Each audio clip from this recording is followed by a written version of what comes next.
माँ, ये राधिका है, तुम्हारी बहू। राधिका गांव में हॉस्पिटल में नर्स का काम करती है। बस हम दोनों में दोस्ती हो गई और हमने शादी कर ली। राधिका, माँ के पैर छू। अरे चल हट नालायक।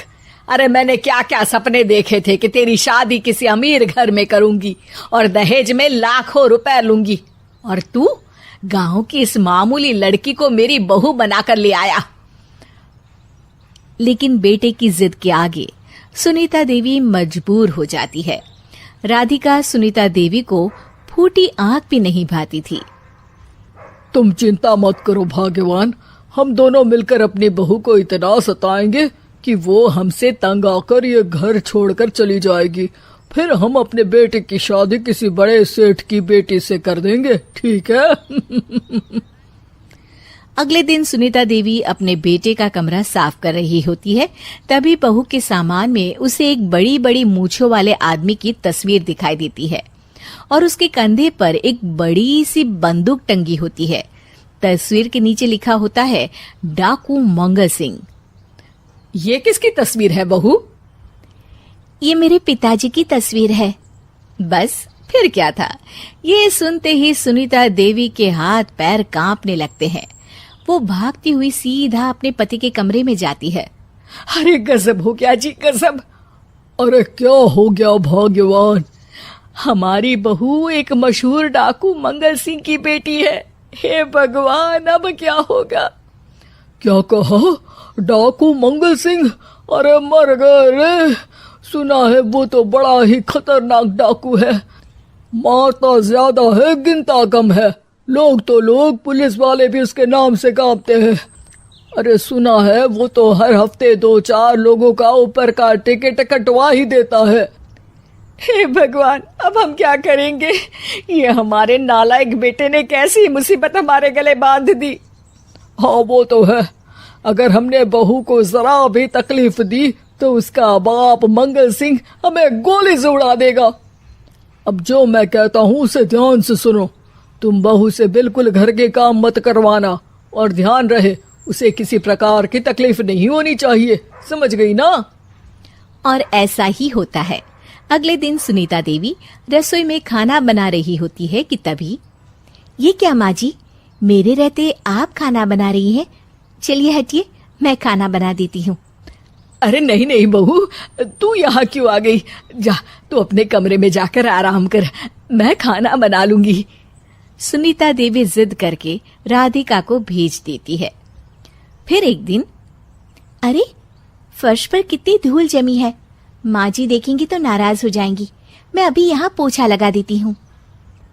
राधिका जैसे ही पोछा लगाने लगती है कि तभी उसके ससुर की नजर उस पर पड़ती है। बंसीलाल भागता हुआ वहां आता है। अरे नहीं नहीं बहू, तुम ये क्या गजब कर रही हो? बहू तो बेटी समान होती है और हम ना अपनी बेटियों से काम नहीं करवाते।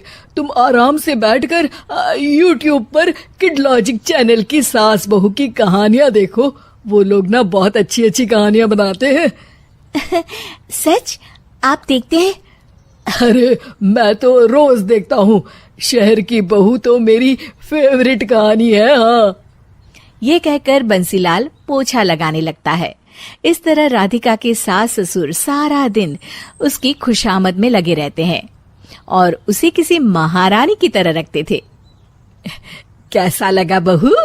पिज्जा टेस्टी तो है ना? अच्छा, मीठे में क्या खाओगी बोलो तो? माँ जी, मुझे तो काजू कतली बहुत पसंद है और उसके बाद 1 गिलास लस्सी मिल जाए तो मजा आ जाएगा। ये सुनते ही सुनीता देवी अपने पति को कोहनी मारते हुए कहती है, अरे सुना नहीं बहू क्या मांग रही है? जल्दी से भागकर बाजार जाइए और सब खरीद कर ले आइए। हाँ हाँ भाग्यवान, अभी जाता हूँ। राधिका की तो 5 उंगलियां घी में थी। वो तो अपने ससुराल में मजे कर रही थी।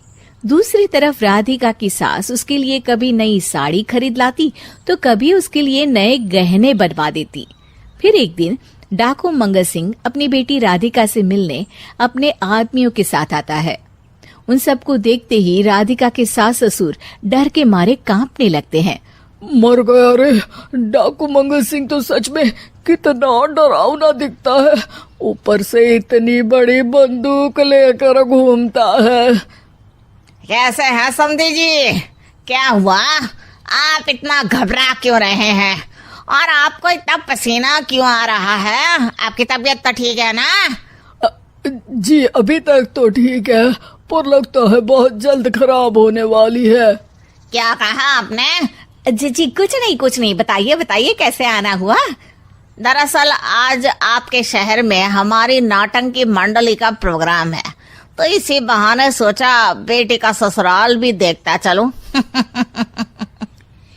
ये सुनते ही राधिका के सास ससुर हैरान हो जाते हैं।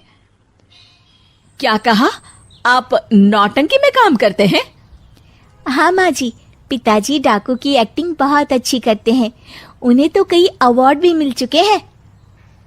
और ये बंदूक, ये तो असली लगती है। तभी राधिका के पिताजी अपनी नकली मूंछ निकालते हुए कहते हैं,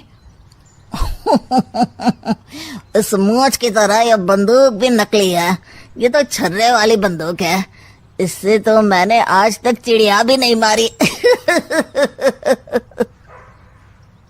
और खोदा पहाड़ और निकला चूहा। इसका बाप तो मामूली नौटंकी वाला निकला, और हम इससे डर कर बहू की नौकरों की तरह सेवा कर रहे थे। आपने सही कहा जी, इसके पीछे मेरे कितने पैसे खर्च हो गए, और काम कर करके मेरी तो कमर टूट गई सो अलग। अरे बहू, तूने अपने पिताजी के बारे में हमें पहले क्यों नहीं बताया? राधिका मुस्कुराते हुए कहती है, आपने तो कभी पूछा ही नहीं ना माँ जी।